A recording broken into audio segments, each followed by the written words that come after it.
vaccine. So what I'm going to do is to share my screen with you, because as I'm talking, I would like to show you some slides, and then I'll answer questions at the end. So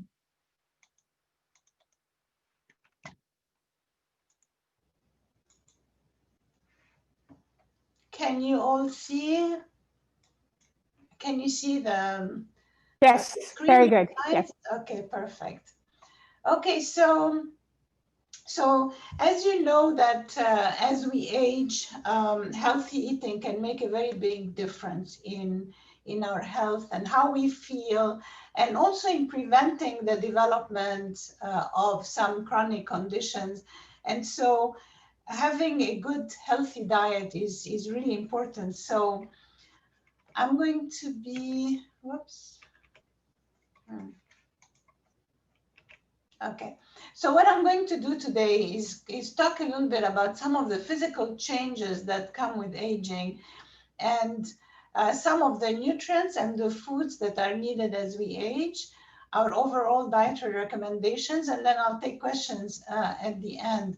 And you know, at every stage of life, in the whole life cycle, there are needs that change from infancy to childhood to adolescence to adults, and that's no exception. As we get older, there are some things that do change in our body, which means that we have to change the way we eat.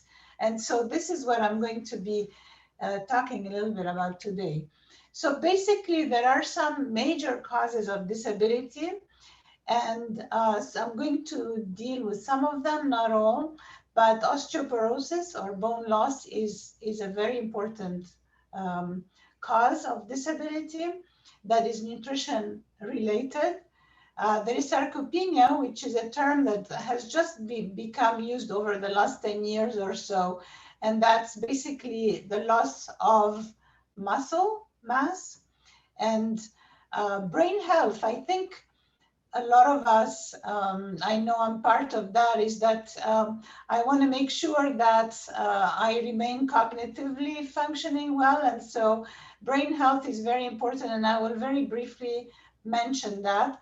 And of course, heart disease and arthritis. Heart disease, we all know what are some of the causes of heart diseases, how we can prevent heart diseases. So I'm not going to touch a lot on that, because that is true for even, you know, at middle age. But I can answer questions at the end if you'd like. And arthritis is a major cause of disability, but at this point, it's not very clear what is the relationship between nutrition and arthritis. So I will focus mainly on those first two, and maybe the third one just a little bit. So what happens as we get older?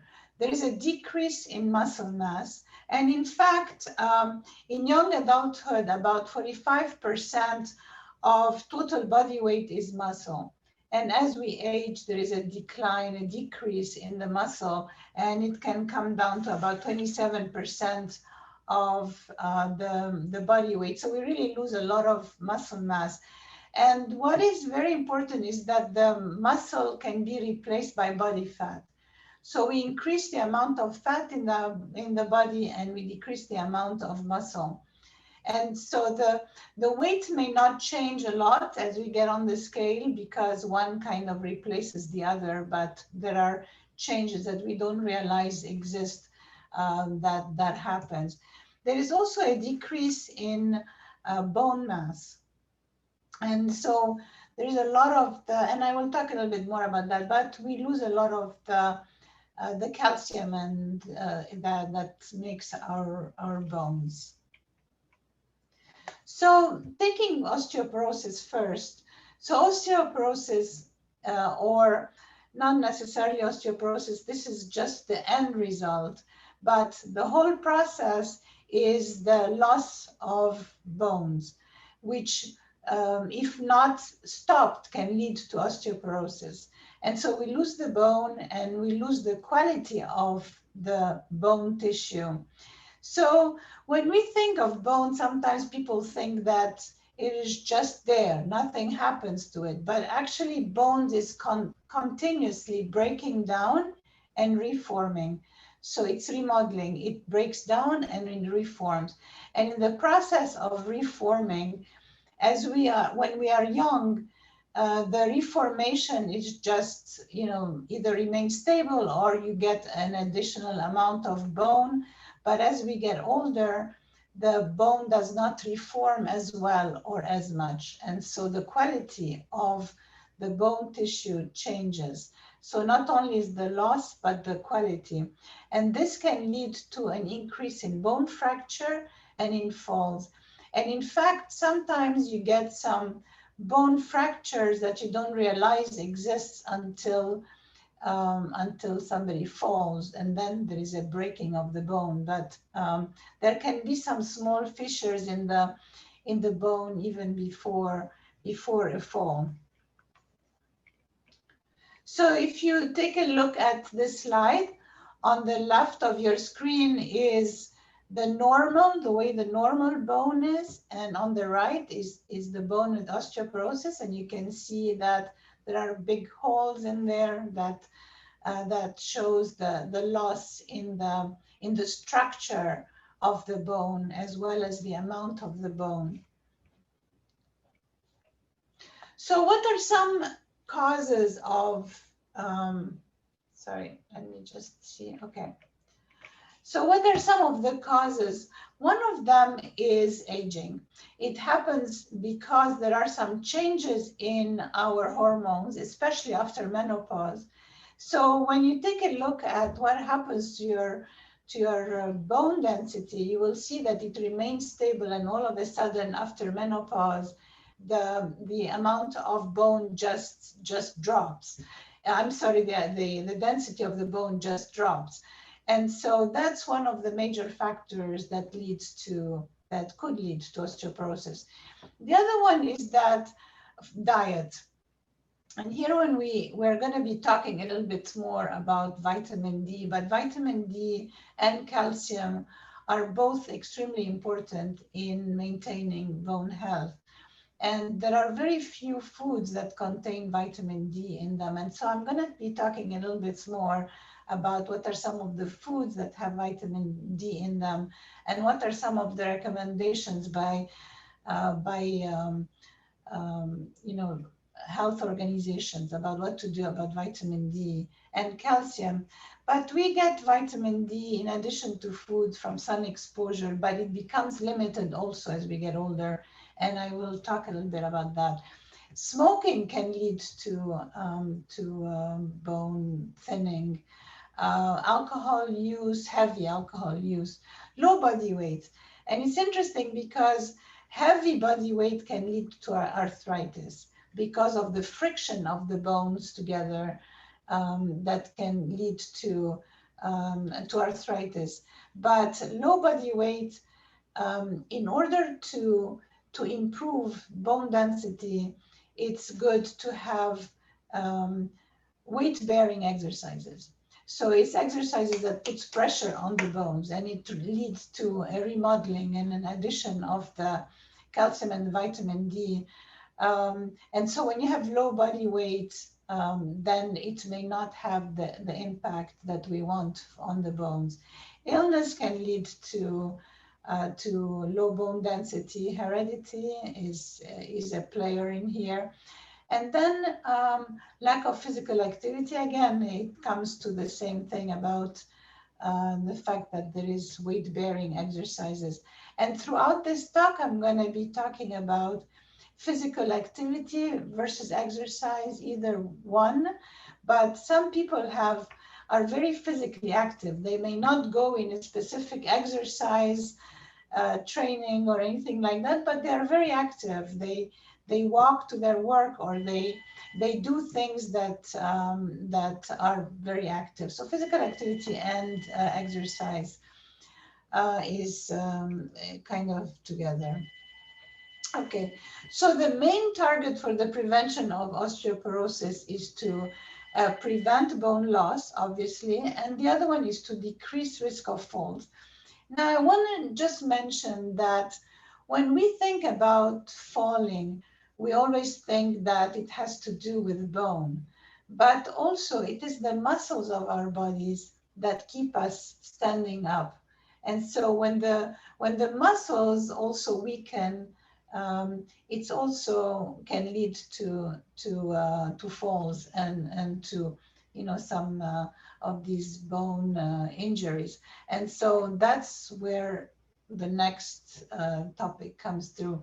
But vitamin D actually prevents both bone loss, and it prevents the risk of falls.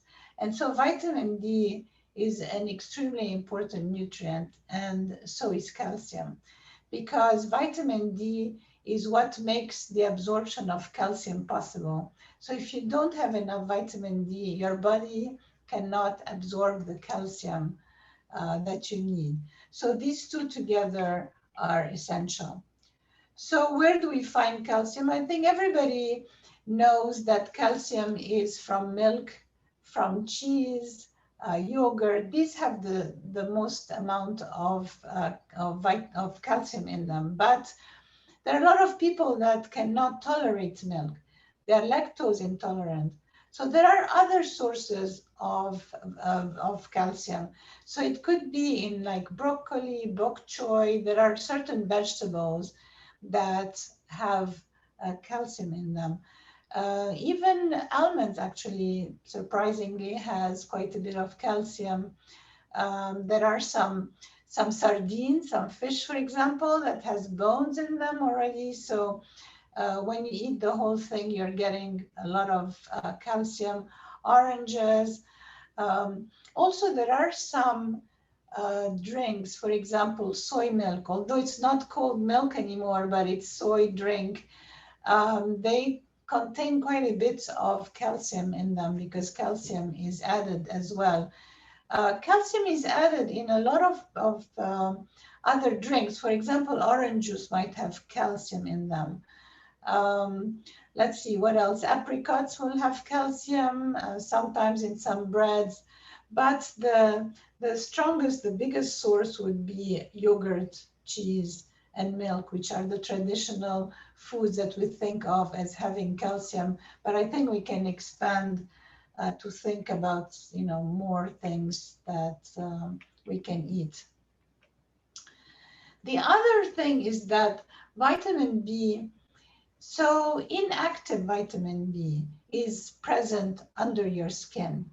So when you're exposed to the sun, this protein is converted into vitamin D after it goes through the liver and the kidneys and so on. It is transformed into vitamin D.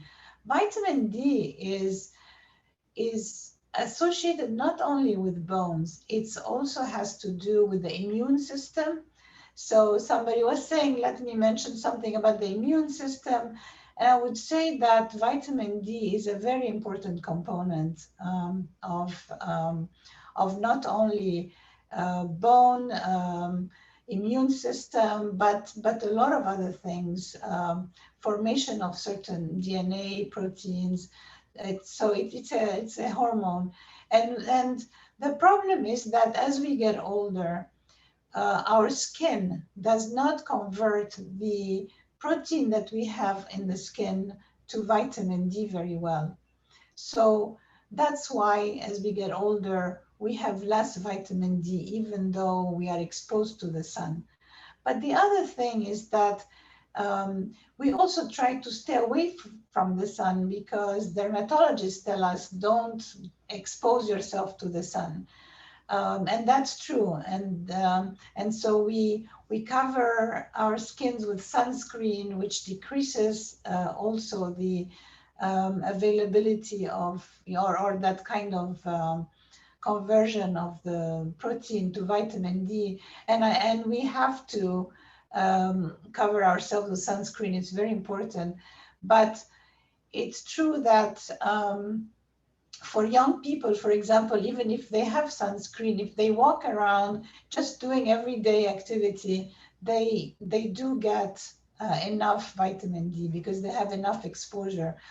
The sunscreen tend to eliminate about 98% of the exposure. So if already we are not able to convert vitamin D to vitamin D very well, and we wear sunscreen and we stay away from the sun, all this means that we have lower vitamin D.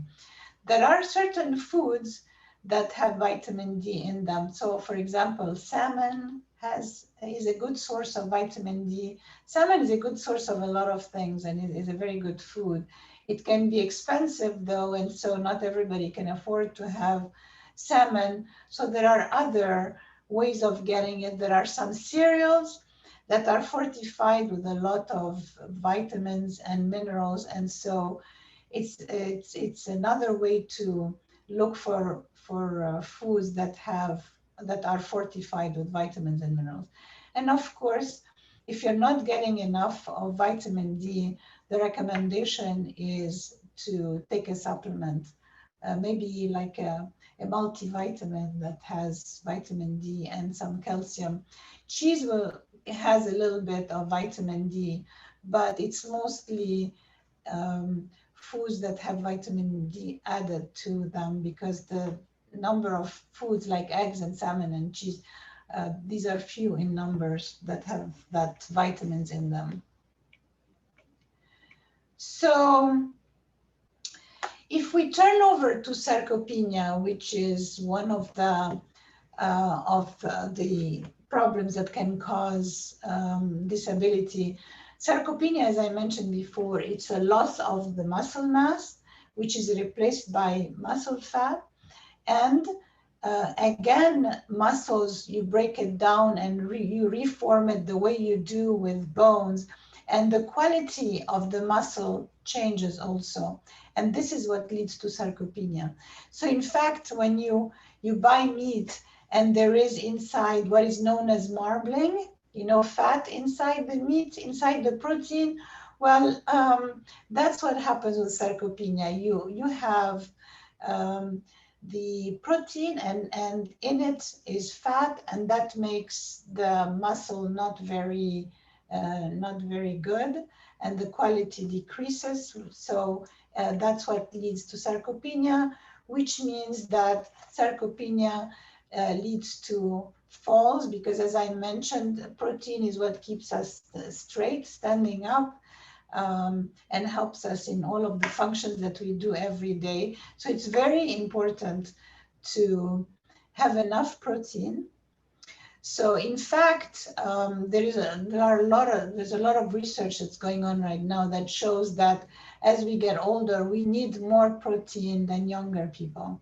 And yet, when we get older, we eat less of a lot of foods that have protein in them. And so we are doing the opposite. We're not getting enough protein. And so protein is very important. And I'll talk a little bit more about that. And then physical activity is extremely important to maintain our muscles. So sort of physical activity or exercise kind of tries to make up a little bit for that loss that we have as we get older. So physical activity, there are two types. There is aerobic exercise, and then there is strength training. And not everybody can do the exercises the way that it is recommended, which is 150 minutes a week or 30 minutes a day. But I think everybody can incorporate a certain amount of exercise in their daily activities, even if it is small amounts at a time. Like you can walk for 10 minutes and then you can do something else, and then you can walk later 10 more minutes and so on. So it doesn't have to be half an hour consecutive, but it's always the thought of, okay, let me go and get this. So you get up to walk to get something. So it's, as long as you have it in your mind that exercise is very important, I think it can become part of one's daily activities. I want to go back to protein a little bit, because what I said is that we need protein, enough protein But the other thing that we need in terms of protein is to spread it out throughout the day. Like it's important not to have all of your protein at night, for example, with your dinner, but to spread it. Have some protein in the morning for breakfast, have some for lunch, have some for dinner. Just spreading it out is very important as well. The other thing that is extremely important is to maintain body weight. And what I mean by that is that people tend to go on a weight reduction diet, they lose some weight, and then they gain that weight, and then they go and lose weight and gain weight. And so that yo-yo kind of diet is what can be kind of bad for us, because as I was saying, when you're breaking down your muscle, when you're rebuilding your muscle, you could be building it with poorer quality. And so it's very important to maintain body weight. And even if you have a little bit more weight, the recommendation than you would like, the recommendation is just to maintain the weight and not to add any more weight as we go on, but maintain some body weight. It's interesting, but somebody has written something and it's showing on my slide, which is cute here. Let me see. So here are some examples of protein, and the reason I have it here is because I want to show you that meat alone meat is not the only thing that has protein in them. So it's true that red meat and chicken has good protein, but it also has what is known as saturated fatty acids, which is not very healthy for the heart. And the recommendation is to limit the amount of saturated fatty acid. But the best is to have fish because it's high protein, and to add things like nuts. So when you don't know what to eat for protein, you can add nuts during the day as a snack. There is eggs. It used to be limit your number of eggs that you have to 3 or 2 to 3 a week, but now the American Heart Association is saying, no, it's okay to have even one egg a day, it's fine. You can get protein through beans. Beans is a wonderful source and is highly encouraged to have, like beans and rice, lentils. All of these legumes are very healthy and highly encouraged. And as you can see, whenever you can, add a few seeds on the food that you're eating, and that's where the nuts come in. Okay. So far I talked about the importance of vitamin D and the importance of calcium as the two nutrients that we need more of as we get older. We are getting less, even though we need more, and I talked about protein. But there is another one that we don't think about very often, and that's vitamin B12. And vitamin B12 is very important because about 10 to 30% of the population have high acidity, stomach acidity.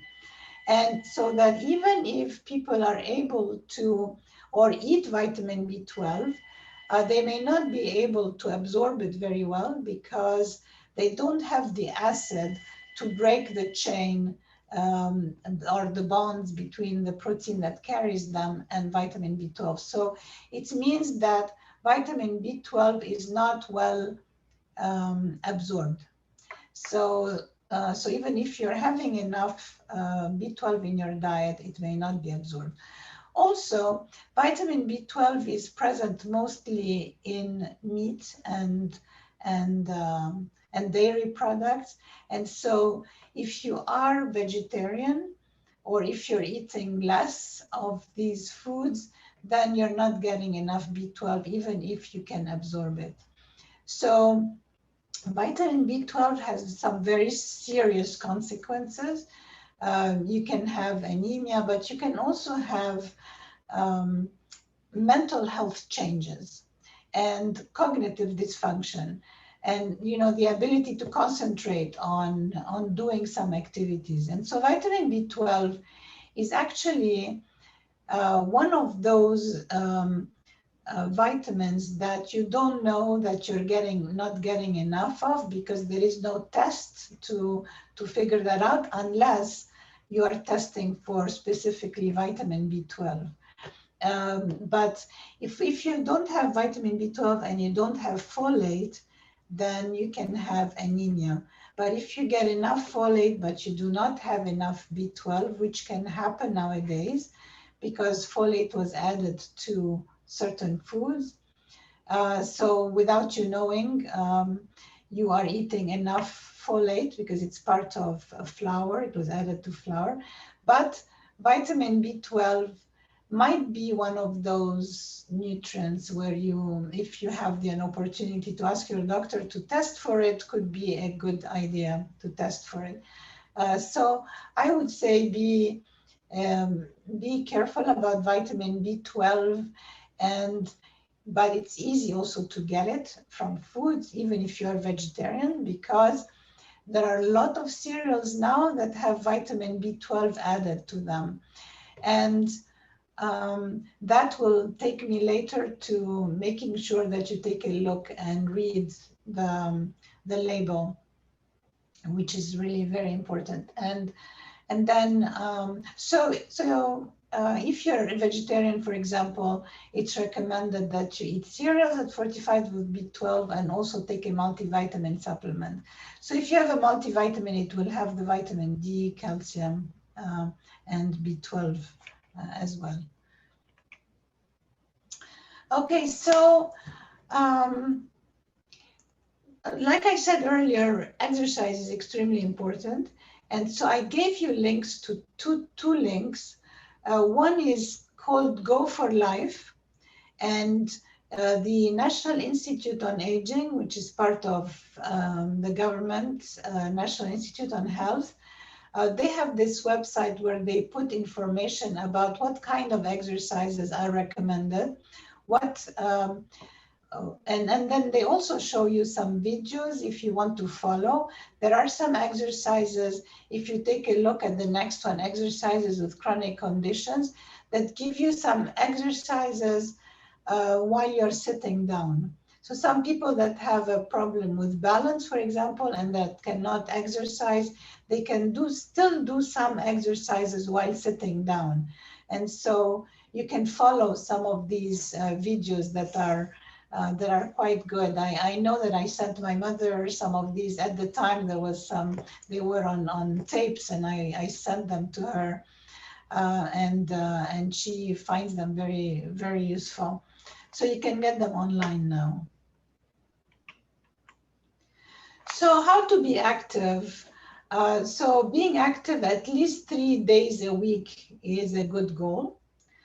Or if you can alternate, like one day you can walk, for example, because walking is an extremely good exercise, and you can do it anywhere, and you can do it anytime, and you're not, dependent on having an expensive subscription in a place, and you don't need equipment. So walking is a good exercise. So you can do one day walking, one day strength training, for example. So you can have a 2 pound or, as much as you can hold, and just do a few exercises, for example.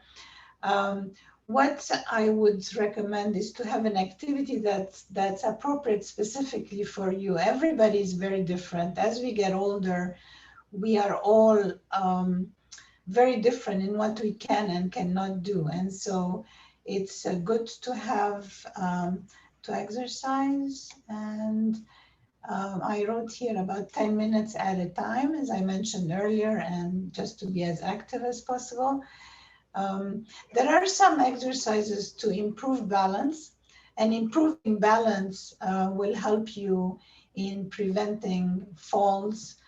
So it's a good one to have. And also that link that I gave you from the National Institute on Aging will show you what are some exercises to improve your balance that you could do like 2 times a week or as much as you want. I don't think I am against anybody that feels bad that they are not doing what they want to do. Let's say that they say that every day they're going to do this exercise or that and they don't. I feel like you have to do what you feel is right for you at the time you're doing it. So as long as you think about it and you make it as part of your life, then that's great. And the other thing is that there are some people that do have some chronic conditions, and so I wouldn't recommend just starting jogging, when you haven't been trained or you haven't gradually gotten into this activity. So you have to kind of make sure that you're able to do some of the recommended exercises and to check with your doctor if you want to do something a little bit more, especially if you have some kind of chronic condition. So I spoke about some specific nutrients, right? But there is one thing that happens with body maintenance is that as we get older, for a lot of different reasons, the calories that we need decrease, and it decreases because our basal metabolic rate, which is all of the way the body functions, like whether you lift your hand or whether you're eating or anything that you do, is dependent on basal metabolic is the basal metabolic rate. And as we get older, that slows down. And so we need fewer calories. But also, people have decreased appetite as we get older. They eat less, they eat fewer foods, they eat fewer protein foods. They may be, I don't know, teeth problems or depression. There are so many reasons why people can also decrease the amount of food that we eat. But even though we need fewer calories, we do not need fewer nutrients. So the nutrients that we need remain the same, but the calories are less. What does that mean? That means that a lot of the extra calories that we used to have that are from junk food, sweets, all of these things, we don't need these. We have to cut them down. We need every calorie that we need, all the food that we eat has to be what is known as nutrient dense. That means that it must contain enough vitamins and minerals in order for them to matter. So the calories that you eat have to matter in terms of nutrients that you're taking in. So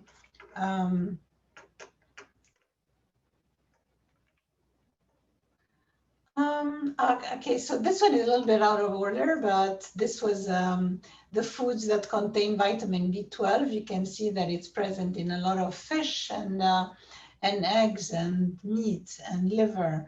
And as I was saying, people who are vegetarians may have a difficult time in getting enough vitamin B12 from food alone. Okay, so to summarize some of the nutrient needs with aging, one, our needs for calories decrease. Protein increases, we need more protein. We need more vitamin D. We need more calcium. Iron decreases in women after menopause, and it becomes the same requirement as for men. And then vitamin B12 fortified products or supplements are recommended, and possibly vitamin D and calcium may also be recommended either as a fortified product or as a supplement. And then nutrient dense that stresses fruits and vegetables, whole grains, legumes, and adequate protein. Now, these things, it's easy to say, okay, eat nutrient-dense food, eat fruits and vegetables. So I want to get a little bit more into what does that mean and what are some of the recommendations. Every 5 years, and that's mandated by government, there is what is known as the dietary guidelines. And the dietary guidelines, there is a whole group of experts that get together. They come from all over the United States, and they look at the literature, the information, the research results that have happened in the last 5 years, and then they recommend certain should, for example, that recommendation that was made 5 years ago, should it be the same? Should it change? So they look at the recommendations every 5 years and they update them. So I'm going to be talking about those recommendations. So the last ones were done in 2015, which means that right now that committee has gotten together and they came up with the Dietary Guidelines 2020, but they haven't yet become available. They will, though, very soon, because there was a preliminary report that was sent out. But basically, it remains more or less the same. We know that, that we should have a variety of vegetables from all of the subgroups. So when you choose a vegetable to eat, don't always eat green vegetable.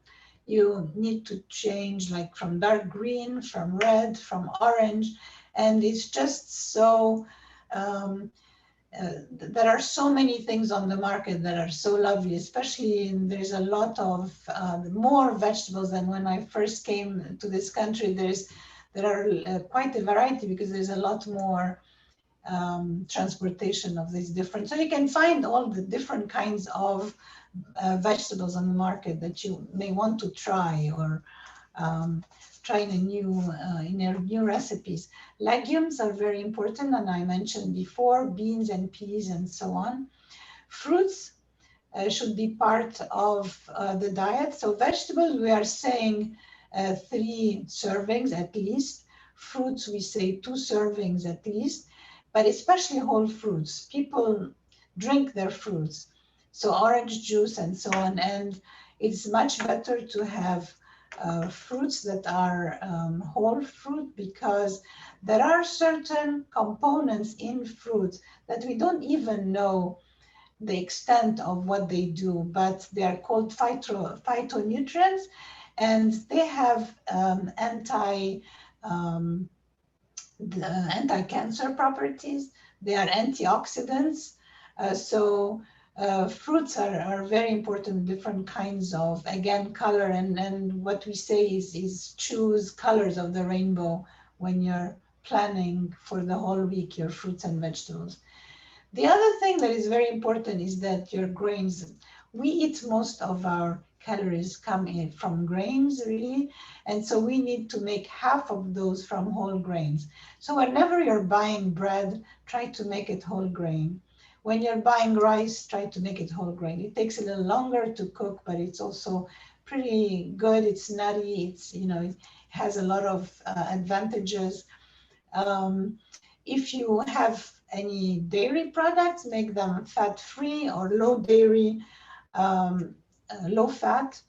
A variety of protein foods that can include seafood, but lean meats and poultry, eggs, legumes, and so on.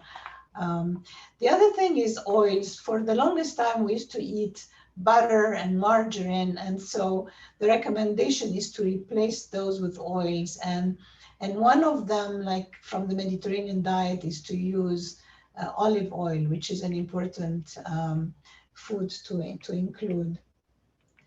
Other thing is for a healthy eating pattern is to limit your saturated fats. And the saturated fats come from meat, and trans fat that is found in, like, crackers and things like that. You need to read the labels, and to limit sugars and sodium. Sodium especially, we eat way more than we should be eating in sodium. Very few people actually follow the guidelines. And that's because sodium is added to everything. And if you look at the label, you will see how much sodium you're getting without even realizing what you're getting. And then if alcohol is consumed, it should be in moderation, up to 1 drink per day for women and 2 for men. Buddy, it looks like I am going over. Is that okay? Okay. So the Tufts University and AARP Foundation have made this just as an educational tool, and it's My Plate. You may have seen it before. It's replaced My Pyramid, it's My Plate, but this one is specifically for older adults. So what's different here? It's a reminder, if you see that little oval that is to the side of the plate, it has milk. So dairy product is important, but it's also a reminder that it's very important to have liquid because we don't drink enough. As we get older, our thirst, sense of thirst is diminished, is decreased. You don't feel thirsty. And so you have to consciously remember to drink, and drinking is extremely important. It says the same thing about the other foods. And here is a reminder also to use herbs and spices instead of salt. So a good idea is to be trying things and seeing how they fit in the diet and whether they can replace some of the salt that you're using. Using healthy oils are very important instead of margarine, as I said. And of course, the fruits and vegetables. The other thing that is on this is the exercise, to remind you that there is an exercise for everybody. You might like swimming, others prefer walking, and so on. So exercise, make it part of your diet.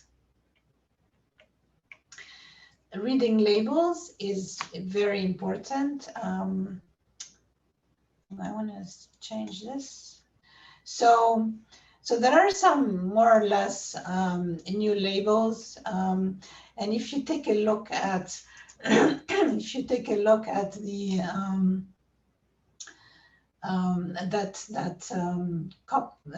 picture of a label, you can see that you have a lot of information. So let's take a look at it.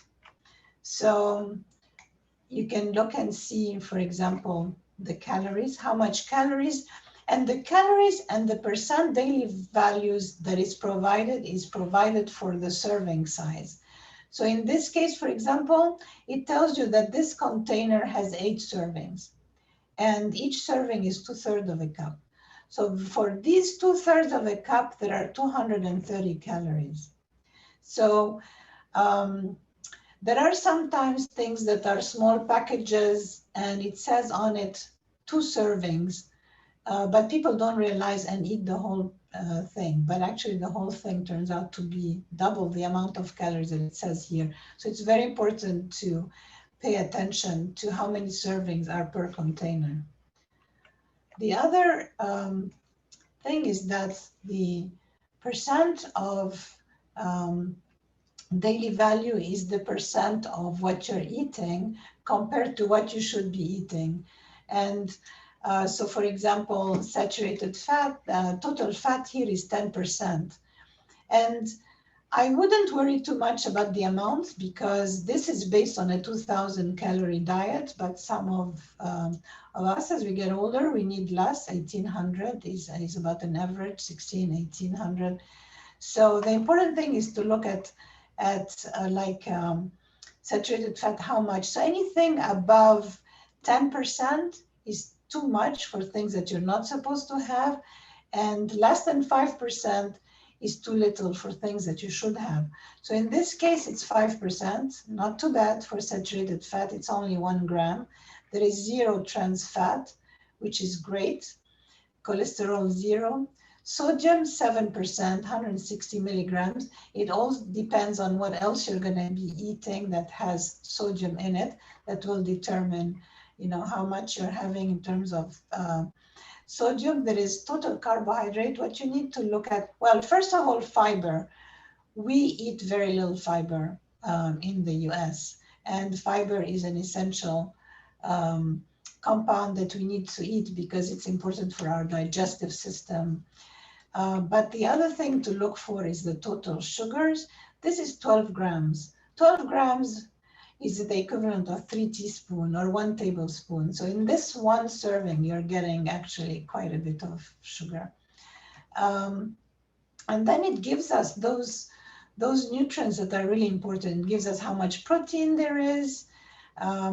It gives us vitamin D, calcium, iron, potassium, which are all very important nutrients that we need.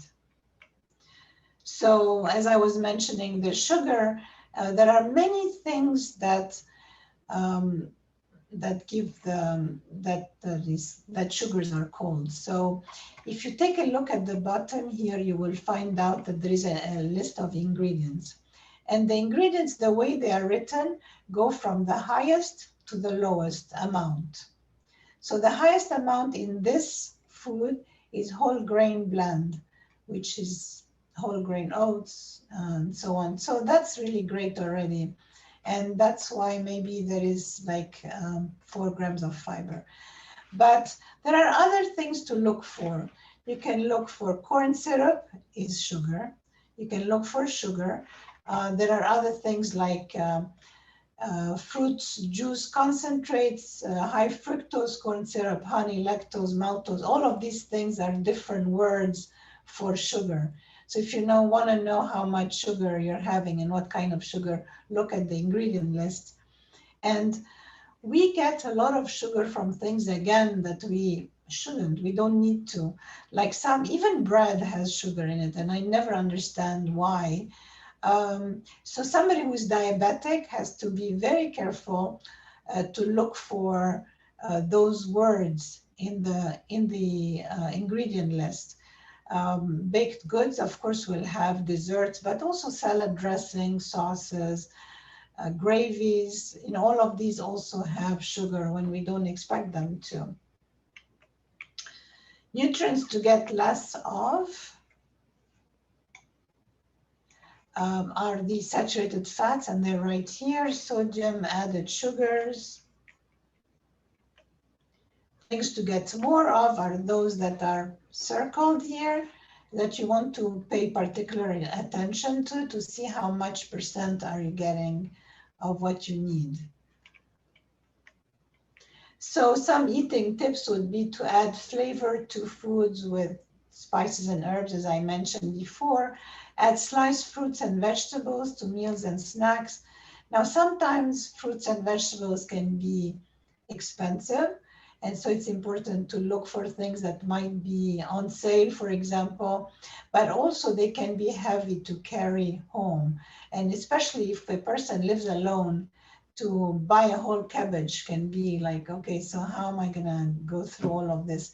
So it's important to look at how you can find things that might be sliced that can be easily incorporated in your diet.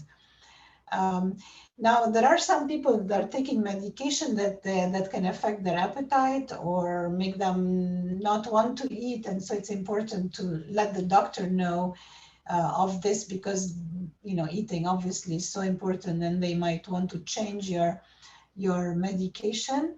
Eating 3 cups or drinking 3 cups of milk should be low fat if possible. And then drinking water instead of any sugary drinks. So sugary drinks should be really eliminated there, unless you love them and you can have once in a while, but they shouldn't be part of the regular diet. And then consuming foods fortified with B12. I think, okay, so I have just a couple more slides. I wanted to mention how important food safety is. Because if somebody has a weakened immune system, then this becomes an even more important thing, because the body is unable to get rid of some of the bacteria that we get maybe from food. So it's important to clean, wash hands and surfaces often. It's important to separate. This is something that is extremely important, is not to cross-contaminate, to have a board for cutting meat that is separate from one that you cut fruits or vegetables on. So cross-contaminating can be an issue. Sometimes even washing like chicken under the sink, in the sink under water, can spread the bacteria that's in it on other things. So it's very important to be very careful about that. cooking to safe temperature. Every food has a safe temperature. And if you have a thermometer, you can use to test the internal temperature. And then you need to refrigerate promptly any food that you buy from outside or that you cook. But just being careful not to put foods that you cook straight into the refrigerator if it is hot, because then it brings down the temperature of the refrigerator and you want to do that. So you leave it out a little bit, or you put them in several small containers and refrigerate at that point. So I love this slide because it's very important about not getting old, but about thinking old. Now it is thinking what, and we can limit ourselves because we are thinking. We have to limit ourselves, but it doesn't have to be. So this is my favorite slide. I didn't yet buy a motorcycle, but who knows? And then the other thing that I quickly wanted to mention is that there are some scientists that got together and they collected all of the data, and then they came up with some specific things. And I don't have time to really talk about many of those, so I will just briefly mention them. But they are lifestyle behavior that can prevent, that can maintain brain health. So healthy eating, we talked about that. Exercising, we did. Managing stress, sometimes it's easy to say, but we have to find a way. Some people manage stress by exercising, by going out, by finding something to release some of the stress.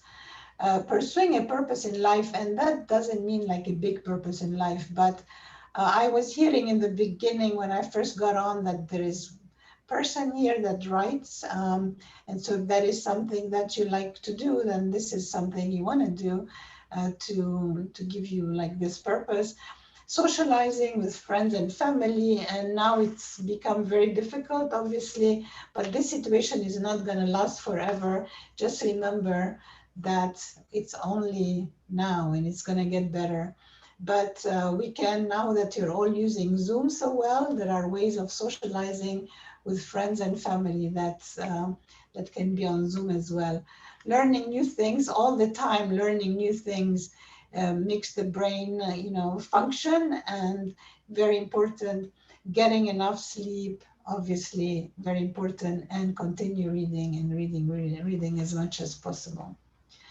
So that's really the last thing. I was gonna say something because Bonnie told me it's okay for me to say, but we are conducting a study at the university. In my department, I am conducting a study, and I'm looking to ask questions of people who are age 60 and over, and who are homebound in the sense of they cannot leave home without help, or they are quarantined because of the quarantine right now, and they are not receiving home delivered meals. We'd like to see if you would be willing to answer some questions. It takes about 30 to 45 minutes of asking questions. And it has to do with questions about quality of life and about foods that you're eating and so on, because we are using these results in order to improve on some of the tools that we are using to assess nutrition status of people in the community. And we also provide $10 if you complete the study. And I have a telephone number down here and an email address.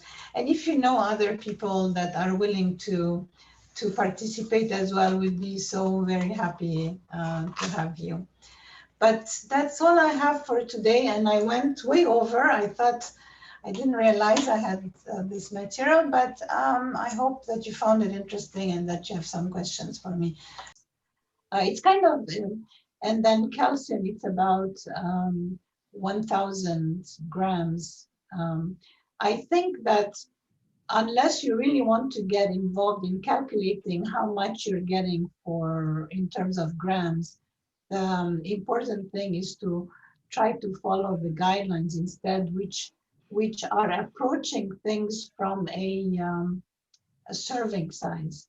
So instead of having to calculate. So for example, for calcium, you need a serving size of the equivalent of 3 cups of milk a day or something like that. And so this one you can calculate actually, because there's about 350 milligrams of calcium for every cup of milk. And so you can kind of figure that out. Or you can look at things like one slice of let's say American cheese slice of cheese is equivalent to 1 cup of milk when it comes to calcium. And so I don't know if that gives you an idea of what is needed, but if you actually eat a balanced meal and have the recommendations according to what is provided by the dietary guideline, you should be okay in terms of nutrients and vitamins. Thank you. Another question was, would a single multivitamin a day kind of take care of the vitamin and mineral requirements? But one multivitamin a day is definitely enough. People tend to, like, there's somebody who told me, my body tells me that I need magnesium and that I need vitamin C, and then he had a bowl full of the different kinds of vitamins and minerals, and I was horrified because sometimes taking too much can also be bad. And so you cannot afford to just take any kind of vitamins. And so if you are going to take a supplement, then all you need is one multivitamin a day. And I would recommend the one that says for 50 plus, women 50 plus, men 50 plus, because then they add the things that you need and they don't have, for example, the extra iron for women that you would need when you're young and so on. So it's kind of adjusted for us as we get older. Well, about iron, I'm sure you can have too much iron, but is there a danger? That's probably not the right word, but what about cooking in iron skillets? Does the iron leach out of the skillet, and are you getting actually more iron than you're perhaps aware of?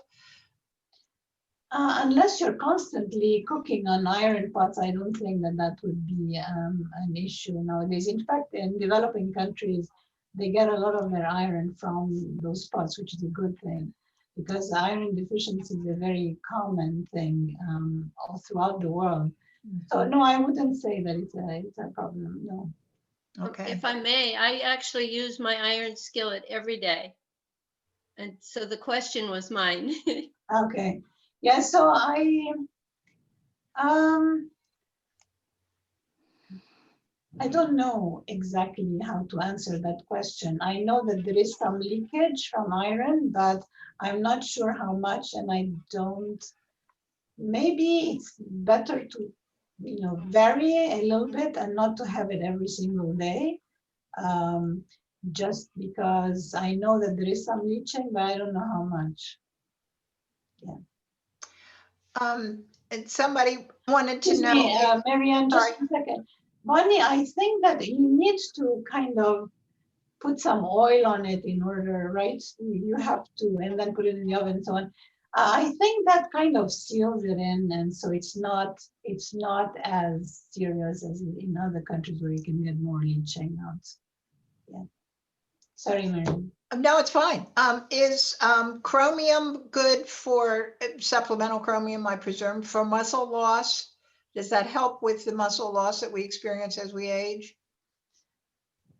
So there have been studies looking at chromium, but there are no recommendations at this point to have any extra chromium necessarily. Okay. Yeah.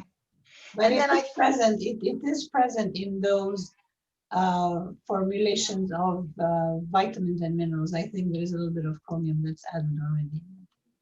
I think that you answered this with a slide, but excuse me, let me ask it anyway. Are folate and B12 present in fresh fruits and vegetables? Yes. Okay. No. Folate is, B12 is not. Folate is present in fruits and vegetables in good amount, but B12 is only present in meats and milk and so on. And that's why vegetarians have a problem with vitamin B12, is they cannot get it from any other source. Mm-hmm. What are total sodium guidelines for sodium? Is there, I'm sorry, is there a specific number of grams Yeah, that would be the limit for the day? yes. So the recommendation is to have below 2,300 milligrams of sodium. And the recommendation gets even more stringent if you have some, like hypertension or heart problems, then it becomes 1,800 milligrams. But generally, people have about 3,500, just to give you a sense of how much more we're having. We're having about a third more than we should be having in terms of sodium. So yeah, so the idea is if you're going to be reading the label is to look for not to exceed like 2,300 milligrams a day. And then how do you feel about the frequency of meals and portion size? Sometimes we hear the recommendation for 5 small meals a day rather than 3. Is there an advantage to smaller meals more often? Yeah, so there's a lot of debate about the frequent meals, and I think it all depends on how much you eat at one meal. I think that it's probably better to spread out the calories over like 3 meals and 2 snacks, for example, than to have one big meal at night and then 2 smaller meals during the day, because this allows you to incorporate a little bit of protein at the different, intervals, which is more healthy for the body. Also, if you can spread your calories so that your big meal is not at night, so you have less chances of having hyperacidity, and there are a lot of issues with going to bed when you're full. So yes, I would say that it's better to spread your calories throughout the day than to have them concentrated. A sort of a follow-up to that too, isn't it? Now it's a trendy thought maybe that you do all your eating within 10 hours. So like breakfast at 8, lunch at noon, dinner at 6, and then you're done. And then you apparently have the night to utilize, store the fat, use it, whatever. Is that reasonable? Yeah, so I know that this theory of fasting, which is known as fasting, where so I don't know if, and they say that this increases lifespan and so on, but I think it's a good idea. Personally, I don't know if it's gonna reach, if it's gonna do what those that are recommending it are suggesting it would, but it's good to stop eating at some point and to say, okay, my this way would prevent you to snack more than you have to. And so if you're planning on maintaining your weight, that's a good way of doing it. I just want to make sure that you're getting enough calories throughout the day, because we need all of the nutrients, as I was saying, enough of lower calories, but more nutrients. So it really depends on what you're choosing to eat. So yes, I have no problems with that. I think it's fine. Yeah. Now I'm just going to read this question, and Wei-Nan, if I don't do this right, please unmute yourself and ask it.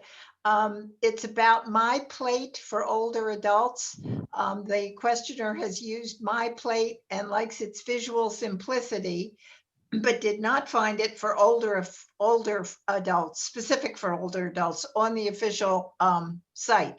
Is it a project under development through Tufts or ARP or somebody? And what's the major difference between original and older adults version in MyPlate? I'm not familiar with MyPlate, so I don't know. MyPlate is that it replaced the MyPyramid. It's just a round plate, and it's broken into 4, where it shows you the fruits and vegetables, the starches, the protein, and so I'm going to tell you something that really bothers me. And I used to work for the Department of Agriculture, the Center for Nutrition Policy and Promotion. And that's a long time ago, like 25 years ago. And when I was there, I was pushing and pushing and pushing in order to get them to be more interested on aging. And they were pushing back and resisting, and I was never able to get what I wanted done. So the last time there was a discussion about the dietary guidelines, I sent also this whole thing. It was like, should we do aging or should we do infants, maternal and childbirth? So the most recent one, so they decided not aging. So the already aging is pushed aside. And I mean, I understand how important it is to concentrate on infants and children and all this, but we need to look at the whole life cycle, and we cannot, exclude anybody. That's not right. So again, it's not done, and again, there is a resistance in doing something that's specifically targeting older adults. So we're not getting it again now. But I'm hoping that we're running away of life cycle stages, and that the next stage has to be older adults. So maybe in 5 years we'll get that. But to kind of make up Tufts University, which has this whole huge center on aging. I used to work there before. Then they decided to take the my plate and to make it so that it is applicable to older adults. And so I would say that if you want this visual, you can use that one. The one that I put up online, it's copyrighted, but everybody can use it for themselves. And it targets specifically the needs of older adults. And basically, what it is really having like a flag. There's a flag that's added, and the flag is for supplements, and it just says that you might need vitamin D and calcium as supplement. Vitamin B12 should be taken from fortified foods in case you're not getting enough. And just the portion sizes, the water, making sure that you get enough water, and the exercises. So you can use the same one, but keep in mind that there are those other things that, what I mean is you can use the one that is available for the general public and not by age group. You can use that one if you feel like visually it's easier. You can use that one, or you can use the AARP one, the one with Tufts University. But just keep in mind that those are the three things that are a bit different between the two.